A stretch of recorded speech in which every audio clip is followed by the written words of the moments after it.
I learned about the house on the drive back from the hospital. Considering that I was weak and half delirious with fever, it seemed an odd time to tell me about my birth parents' final gift, but my grandparents were insistent. Maybe they figured that after such a close brush with death, there wasn't any time left to waste. I needed to know. My paternal grandparents had raised me, and they were the first people I called when I began feeling sick. The fever lasted for days, followed by tremors and hellish, paralyzing night terrors. The doctor's tests were inconclusive, but after a while, my temperature finally began to drop on its own. It had been a close thing, and when I heard my grandparents' news, it was hard to believe that I wasn't still asleep and dreaming. According to them, I had inherited a house. We wanted to wait until the time was right, my grandparents explained, and now, we think it would be the perfect place for you to rest and recover your strength. Tired as I felt, I agreed with them. I didn't want to wait another minute. Fortunately, the house I'd inherited was just an hour away from the town where I'd grown up. At the end of a long gravel driveway, my grandparents' station wagon ground to a halt in front of a wrought iron gate. My breath caught in my throat. This wasn't a house, it was a mansion. A tanned, pudgy man in work attire ushered us through the gate with a wave of his hat. My grandparents rolled down their window, talking to him like an old friend. His name was Paolo. And he was the caretaker of the estate I'd inherited. With a short bow, he invited me inside. My grandparents said their goodbyes, assuring me that they would be back to pick me up as soon as I felt better. The plume of dust that their car raised as it disappeared down the gravel road felt as unreal as everything else around me, and I pinched myself as Paolo led the way across the perfectly mowed green lawn. Paolo warned me not to get my hopes up. The house itself had been in my mother's family for generations, but for tax reasons, it was owned by a private trust. The place badly needed updating, but the trust prohibited all but the most superficial of renovations. Paolo's complaints and chatter faded into background noise as I walked through the double doors and took the place in.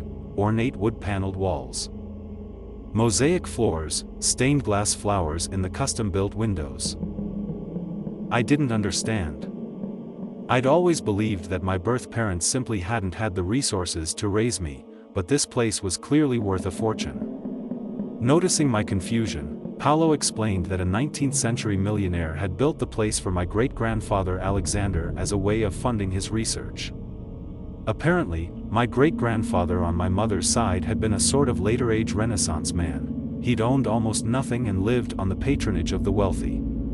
Paolo's own great-grandfather, an illiterate Italian farmer, had been hired as a caretaker just 2 days after passing through Ellis Island, making the house as much a part of his family history as it was mine. I was winded by the time we arrived at the master suite. My sickness had taken more out of me than I'd thought. Seeing stars, I sat down on a real feather bed and looked out the window over the rolling hills, golden in the late afternoon sun. Smiling at my disbelief, Paolo reminded me that he would be in the caretaker's cabin if I needed anything. The house was well provisioned, but if I had any requests for food and drink, he could pick it up when he went into town. Almost as an afterthought, he added that I should ignore any odd sounds that I might notice after dark. These old houses tended to creak and groan as they settled into their foundations, Paolo explained, and rats sometimes invaded the attic. In any case, it was best just to stay in bed if I heard anything. After Paolo left, I kicked off my shoes, stretched out, and stared up at the canopy of the four-poster bed. My mind buzzed with unanswered questions, but my body was utterly spent. Even though there were still hours left before nightfall, I sank into a deep and dreamless sleep. When I woke, the room was dark. I reached for a light switch, nothing. Apparently electricity was one of the updates that the house so badly needed. The daylight coming through the windows had been so bright before that I hadn't noticed it, but now, I felt my way through the gloom to the bathroom. The house did have indoor plumbing, even though the toilet still flushed with an old-fashioned pull chain. I was just about to head back to bed when I heard footsteps in the hallway. My blood ran cold. This was no scurrying raccoon or creaking foundation. I pressed my ear to the door. The sound was soft, as though whoever was out there was barefoot and trying to keep quiet. The closest thing to a weapon at hand was a plunger. I grabbed it and flung open the door. The hallway was empty. I stood in the dark for a long while, listening, but heard no sound apart from the rustling leaves of the trees outside. On my way back to bed, I noticed another strange feature of the house. None of the doors had locks, or any other way to secure them shut. Despite their elaborate design, they were no different from the free-swinging doors of a hospital. I climbed nervously back into bed, unsure what my new discovery might mean. When I saw the room by the light of dawn a few hours later, I felt like a fool. It was true that there was no electricity in the house, but Paolo had left a battery-powered lantern right on my nightstand. Then, when I stumbled out into the hallway, I noticed the gentle tick of the grandfather clock downstairs. It seemed perfectly reasonable that my fever-addled brain had mistaken its echo for footsteps the night before. Laughing to myself, I prepared myself some coffee and apple oatmeal in the well-stocked kitchen and set out to explore the house.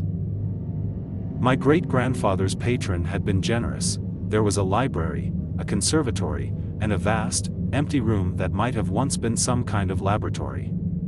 The books lining the shelves were a testament to his varied interests. They ranged from Slavic folklore to advanced surgical techniques, and everything in between. It was, however, difficult to discover exactly what Alexander had been doing for his fabulously wealthy patron. Paolo's answer of all sorts of things wasn't exactly helpful, and the more I thought about it, the stranger it seemed that I'd never heard of my great-grandfather or his research. Still, I hadn't come to my family home to exhaust myself with doubts. I was there to recover from my illness, and despite its mysteries. The estate seemed the perfect place to do so. Disconnecting from the digital world did me good, as did the fresh air and solitude. My grandparents had dropped off 2 suitcases of my clothes and personal belongings, while Paolo made sure that the kitchen was well stocked with anything I happened to crave. Even so, I found myself eating and drinking less, instead spending more time walking, reading in the library, and investigating the strange old house that was my heritage. During the day, I felt like I was making progress. The nights, however, were a different story. Although it was probably nothing, I couldn't stop thinking about the footsteps that I'd heard during my first night at the estate. The lack of lighting in the ornate, high-ceiling rooms bothered me, as did the fact that there was no way to lock any of the interior doors. The weirdly stretched shadows cast by my battery-powered lantern reminded me too much of the night terrors that had accompanied my fever. In the worst of them, an emaciated woman in a white nightgown with hollow eyes and a distended jaw that hung down to her chest had pursued me through darkened corridors that didn't seem very different from those of the estate. Maybe it was superstition, maybe it was just a gut feeling. But I dragged a heavy armchair in front of my door before I went to bed. On the third night, a heavy thump jarred me out of sleep. I rushed to investigate, then cursed when my big toe collided with the chair I'd placed in front of the door.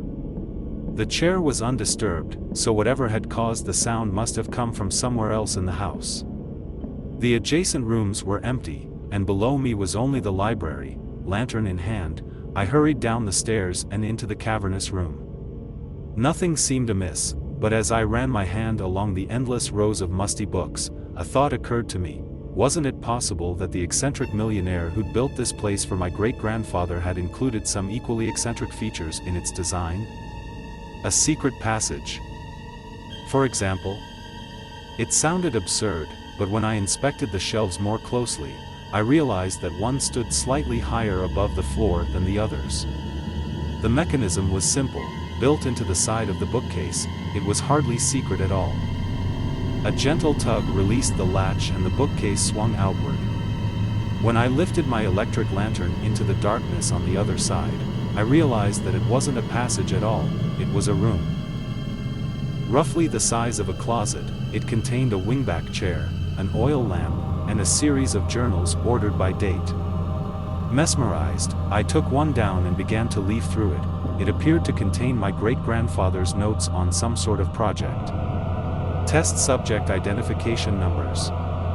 Age. Height. Calories ingested. I noticed that the numbers in the height column steadily increased, while those in the calories ingested column decreased, in some cases to 0. The subjects who didn't reach 0 were crossed off with an X.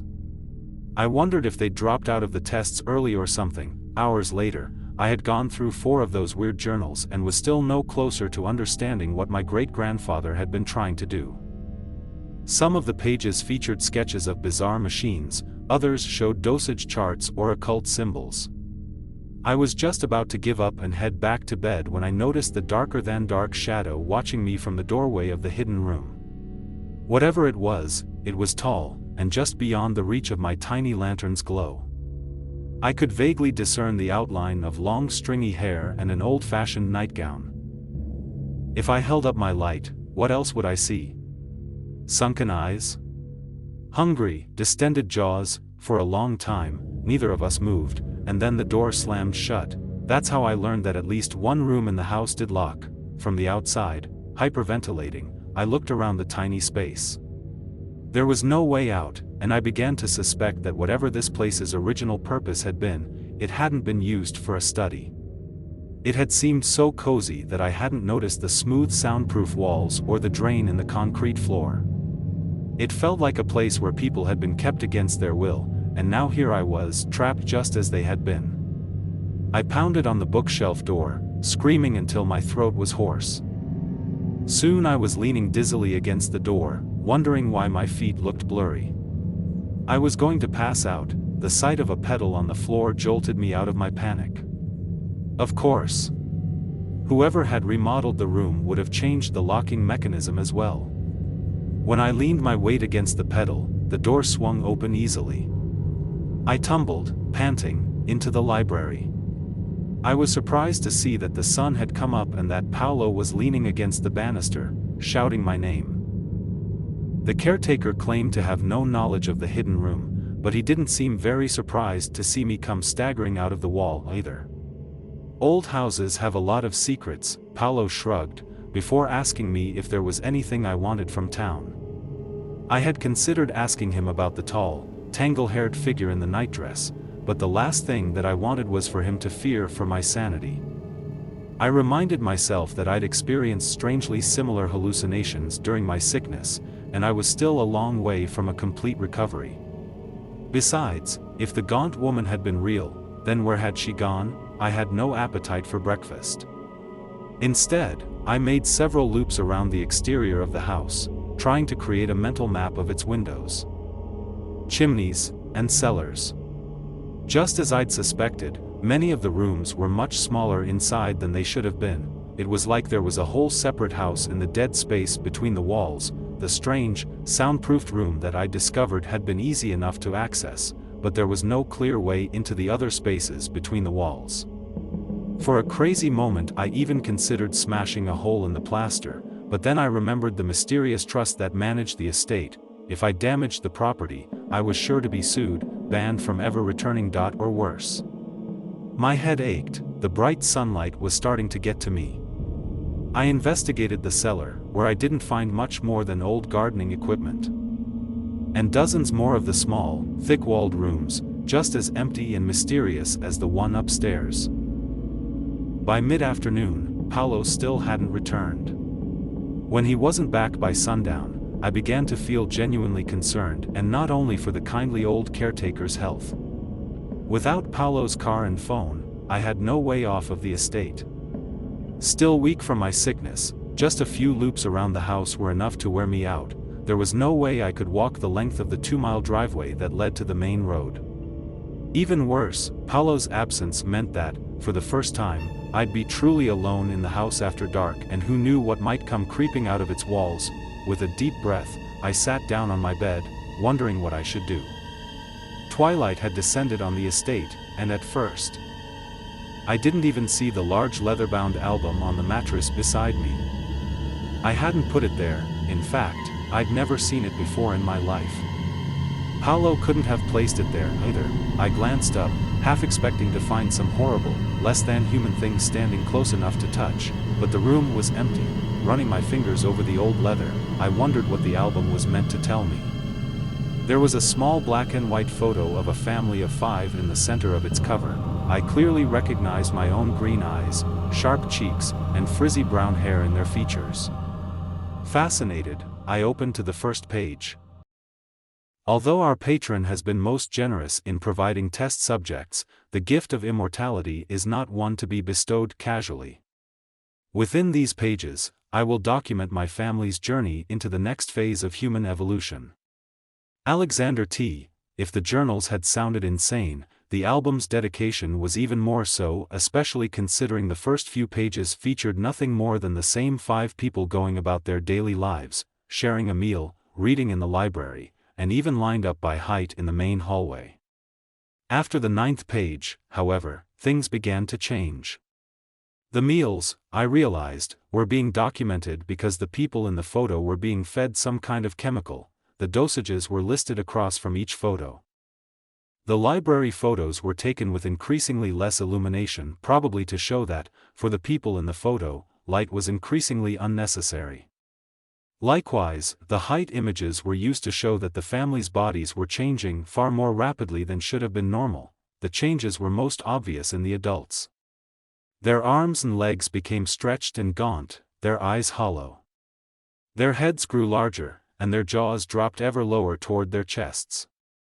In the meal photos, I noticed that the quantities of food and drink were becoming less and less. By the 15th page, the family wasn't eating at all. The library photos became nothing more than black, lightless squares, and the hallway height photos were almost too gruesome to look at. The children continued to look normal, which, in a way, was worse. For them, living with these emaciated, inhuman things was normal. I hoped they were costumes. I hoped it was a prank, a joke, anything. There were no more photos until the children reached young adulthood. Then came another series of charts: height, weight, food consumption, and fever. And in the next photos, a few barely perceptible changes had already taken place, and more importantly, there were new additions to the family. Each of the original children now had a spouse and child of their own. Those 3 relationships seemed too close to be a coincidence, and a chilling thought occurred to me: had the children been ordered to find partners, to breed the next generation before they themselves began to change? The background of the following images was slightly more modern. Bushy facial hair and corsets were out, tuxedos and flapper dresses were in. Behind those superficial differences, however, was a sinister repeat of the first set of photos. The adults grew ever more monstrous. The children were mostly unchanged, until another set of charts.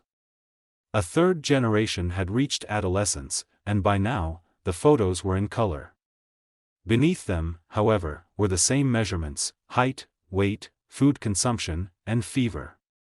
This generation, too, had found partners and had children of their own. One of those children was my mother. I almost didn't want to turn the page, I already knew what was next.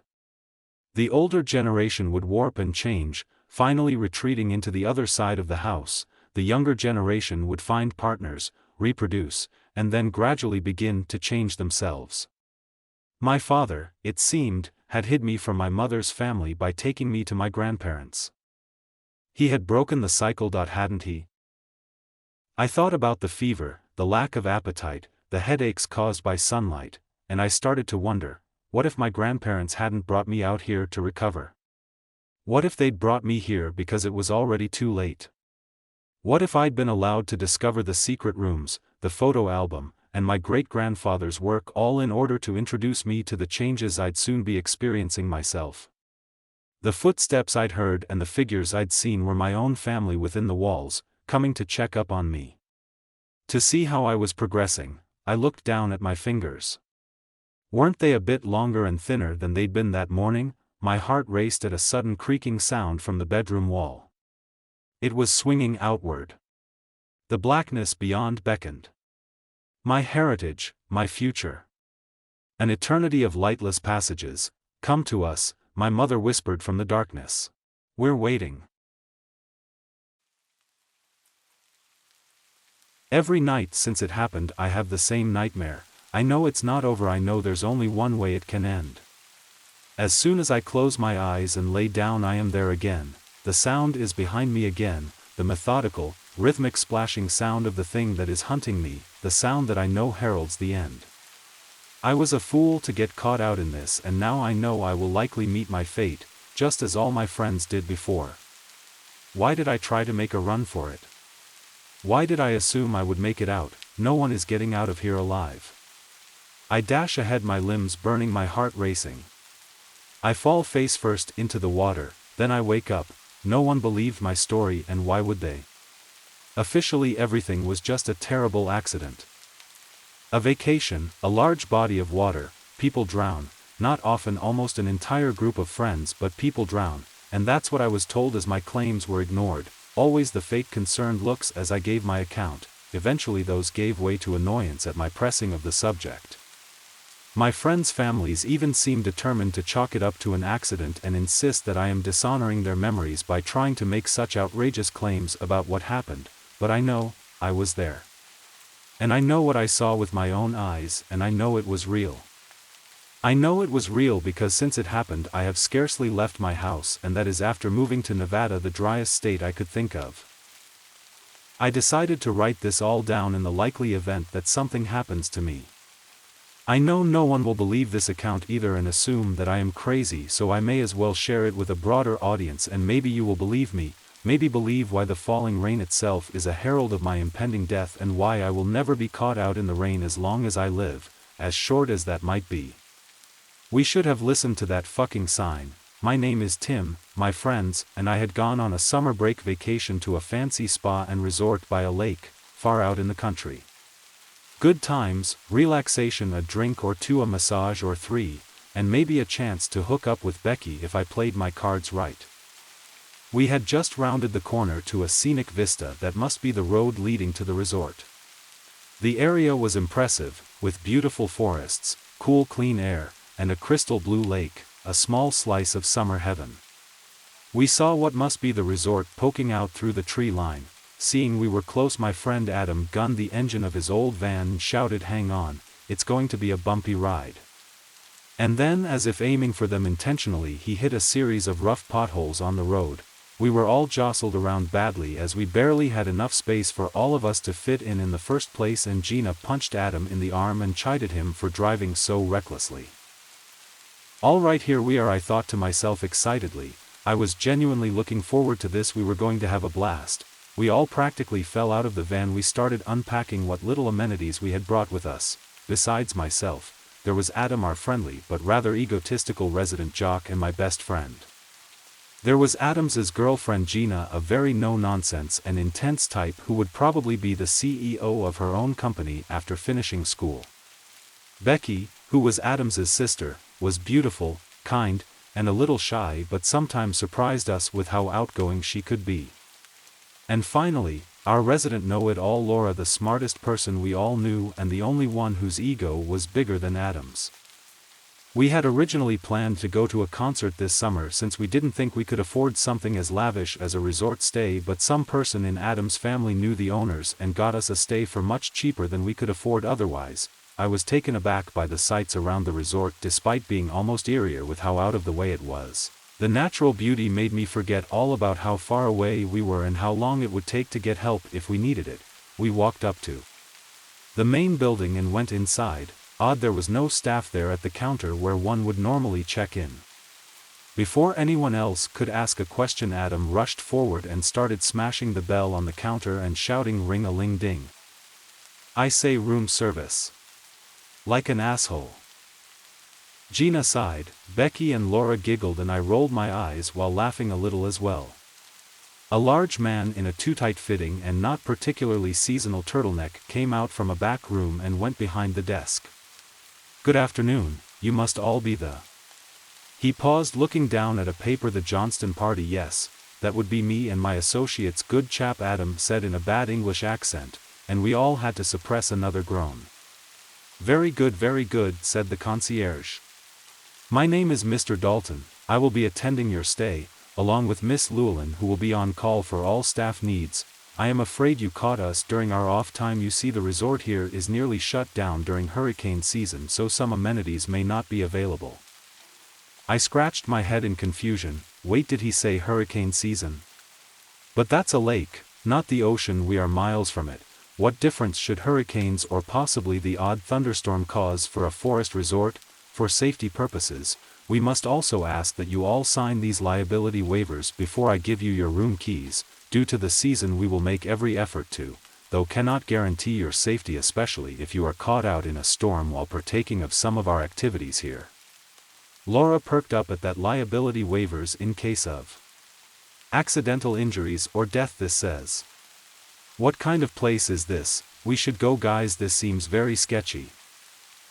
Adam, the normal voice of reason, assuming reason had about one too many, was already signing his form. He bellowed, come on guys, it's not so bad, probably just some weird insurance thing they have everyone do, let's get it over with, and go. I want to go swimming. Not wanting to be left out, we all agreed and reluctantly signed the waivers. Mr. Dalton smiled, handed us an antique-looking brass key, and lead us to our room. It was a luxury suite that was very impressive, with several rooms, fine decor, 2 hot tubs and an impressive view looking out over both the forest and the nearby Lake Kashur. Everyone was stunned by how nice this place was, especially with how cheap we were able to get it. Though we did notice it may have been so cheap because it seemed like we might be the only guests here during the season. Are people really that scared of storms this far away from the coast? I thought. I was bumped from my reverie by Becky, who accidentally dropped her bag right by me coming into the room. I bent down at the same time to help her pick it up and we almost bumped our heads together. We each suppressed a little chuckle and she smiled beautifully at me. It made me forget the quip I had come up with to try and poke fun at the situation, and I ended up staring dumbly until Adam grabbed my shoulder and said, watch where you are going, dude, that big head of yours if a lethal weapon. The girls chuckled and I got a little red in the face and went on to my room. Inside the room was immaculate besides being a little dusty, and there was faint musty smell, possibly due to disuse. I started putting away what little I brought with me. I hopped on the bed and stretched out. As I lay on the bed, I leaned up and looked around the room. I spotted an odd scratch mark on the wall by the closet. I got up and looked closer at it. It was painted over but not restored, so the grooves of the cut were still visible. What did that? I wondered. I opened the closet and found nothing other than a hanging robe, a box fan, an ironing board, and a small box tucked under the board. What was this? I puzzled. I opened the box and saw a handful of old photos, like old Polaroid style. It appeared to be footprints on the shore near the lake.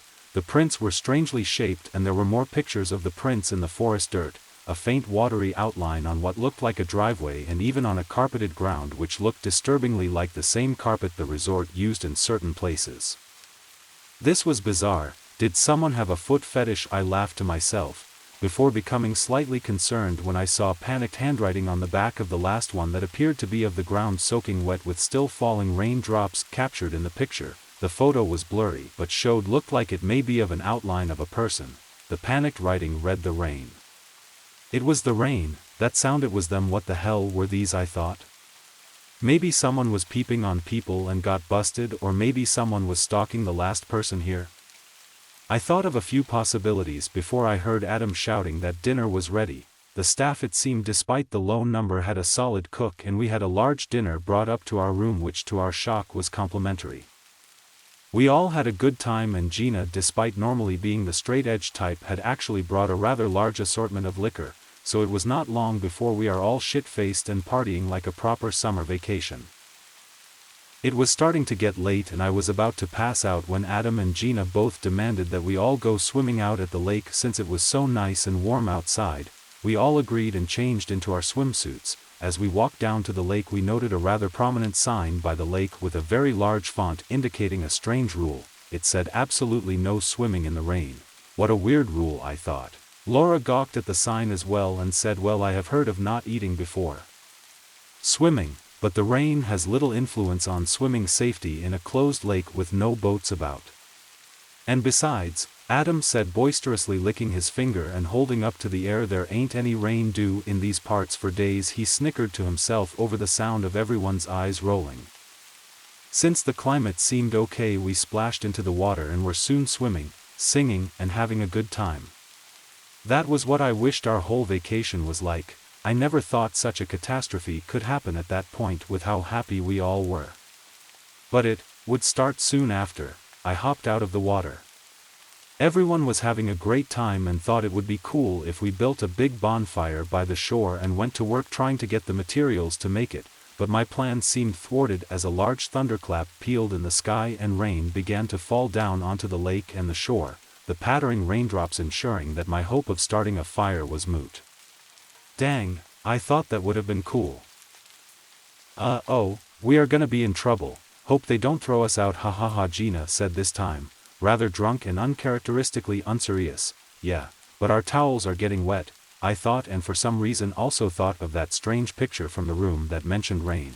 Becky got out of the water first, grabbed her towel and came up near me under a close-by tree where I had attempted to make the fire. Some time for a storm, eh? I said rather lamely. Yeah, sure is, she said, trying to humor my attempts at banter. What broke the awkward pause was a strong, almost searchlight-style light looking toward the water. It shined on us briefly, and as we squinted at it we heard two sharp honks from a whistle which almost sounded like an old steam engine. Before we knew what had happened there was a commotion at the resort, and Mr. Dalton and the enigmatic Miss Llewellyn had jumped into a large red truck with warning lights on the top and thundered out of the lot. They were driving so fast I thought they might be coming for us since we had broken the rule. Just as it seemed like they were going to run us down, they veered off and started down the road, pausing only briefly to have Mr. Dalton roll down his window and say, "Bad luck, my friends, it was nice to have known you, Godspeed, and indeed God knows you will need it for what comes next." He continued saying, "We left the resort unlocked, but I don't believe it will be of much help. You must accept our deepest apologies. There is little we can do to help now. If you can escape, if you cannot, die well. We will notify your next of kin. Farewell," and he rolled up the window and sped off. What the hell does that mean? What was going on? I was panicked now, and so was Becky, who was looking back and forth, and the rain intensified. They just left us? What is going on? She cried. I tried to calm her down, but I didn't know what that was all about either. Maybe it was some weird prank. What did we miss? Adam said, finally getting out of the water and lumbering towards us, still partly drunk. The staff just left, I said. They just up and left, they are gone. They said they left the resort open but that they couldn't stay there. I don't know what kind of prank this is, but it's not funny, this stunt, the rain, the pictures. I was ranting, thinking maybe Adam set up this sort of thing as a big joke, but I saw the confusion on his and everyone else's faces and was afraid that this might indeed really be happening. What did they actually say? Laura asked as she approached as well. I explained what Becky and I saw, and then we looked at each other as if reading the other's mind and asked in unison, "Where is Gina? Hey Gina babe, time to get out of the water." Adam shouted, a thunderclap almost cutting him off seconds after he shouted. "Alright, if you buzzkills have to ruin it, I guess," she slurred as she slowly walked out of the water, a buzzed grin still on her face. As she walked up and out of the water by a boat launch, we heard an odd sound like the splashing footsteps she was making coming out of the water seemed to double somehow. It sounded like two people were walking out of the water, the other tread being much heavier and steadier. She must have heard it too, like us, because she paused briefly, almost as if to test the sound and see if it continued. After a brief delay it did. Splash, splash, splash, stomp, stomp, stomp, then it stopped. Gina turned around and said, "Thought I was going CRA." And she was wrenched off her feet to the ground, a sickening crunch being heard as he had smashed down onto the concrete.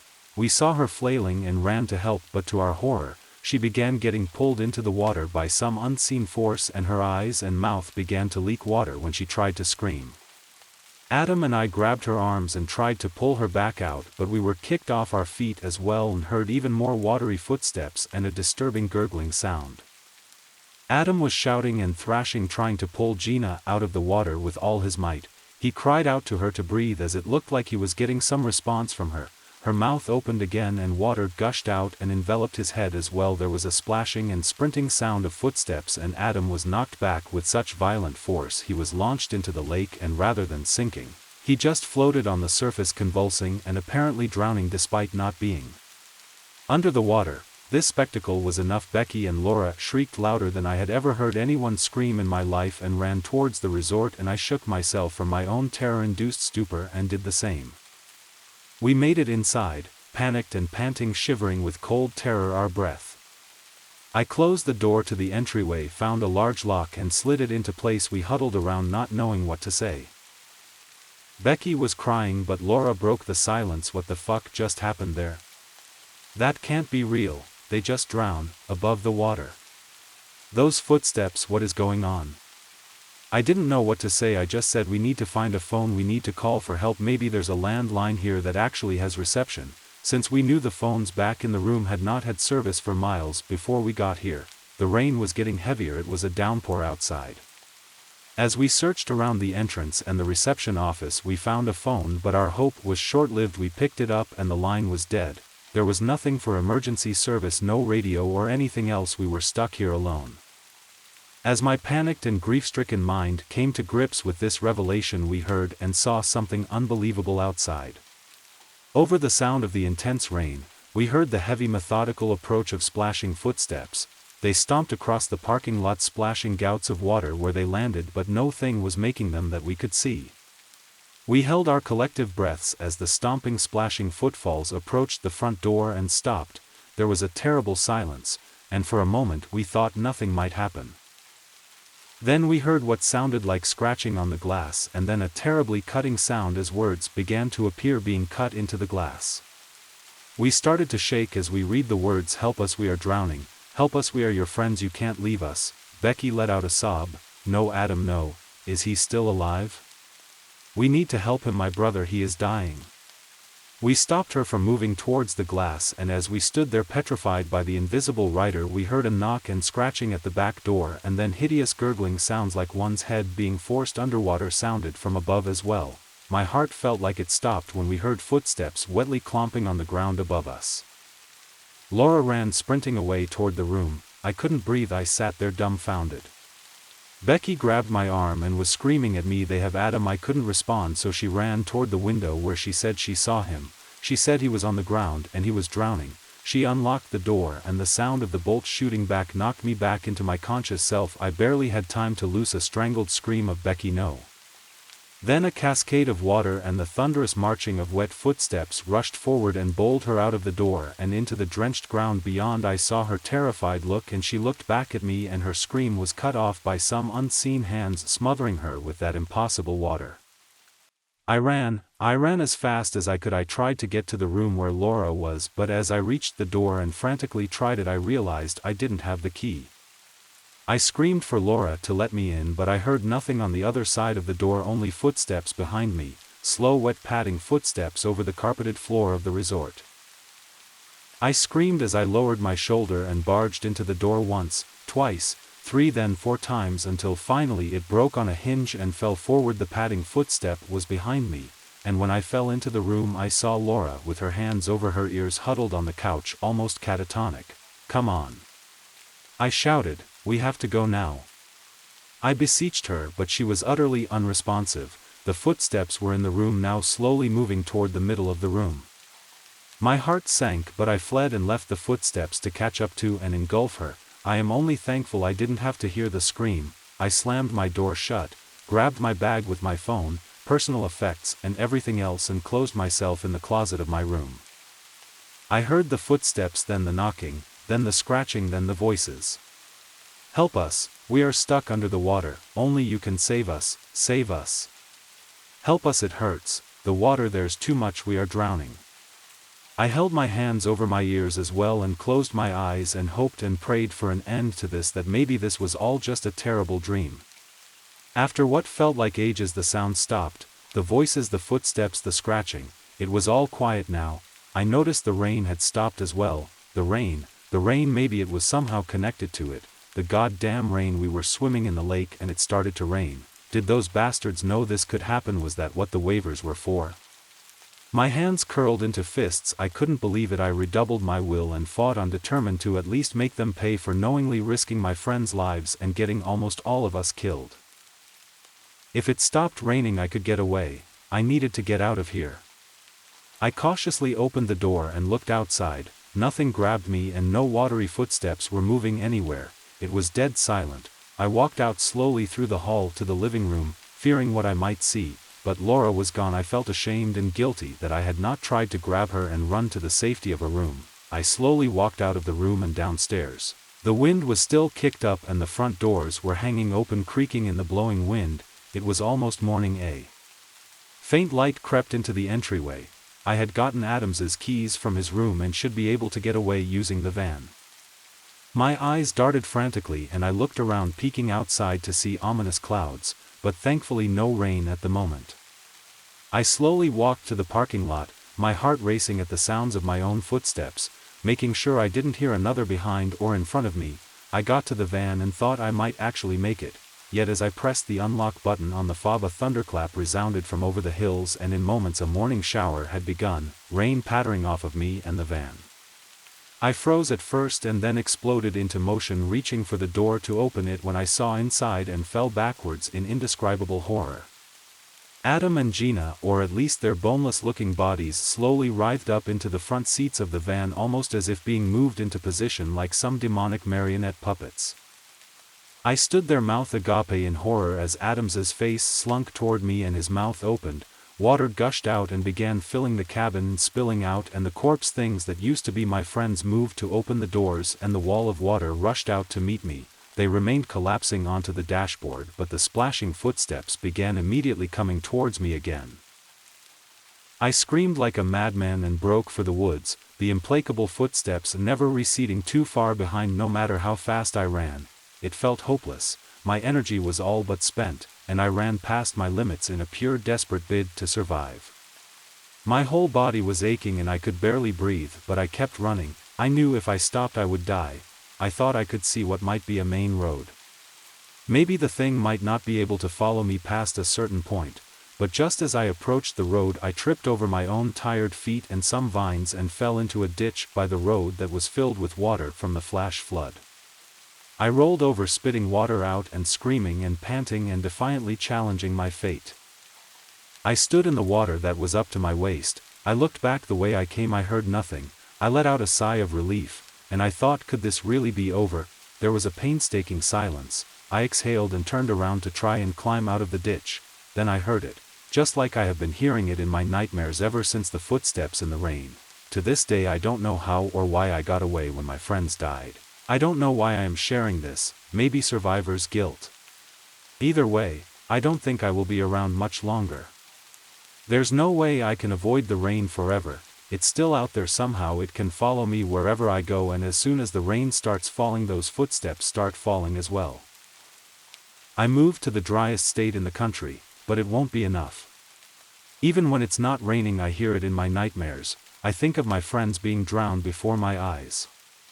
I still hear their screams. It still feels so real, just like that faint sound I hear. No, it couldn't be. I checked the forecast this morning, yet as I write this, it sounds like thunder in the distance and perhaps a light pattering of rain. Please excuse me, I had better lock the doors. I hear the footsteps now and know I will be having visitors soon.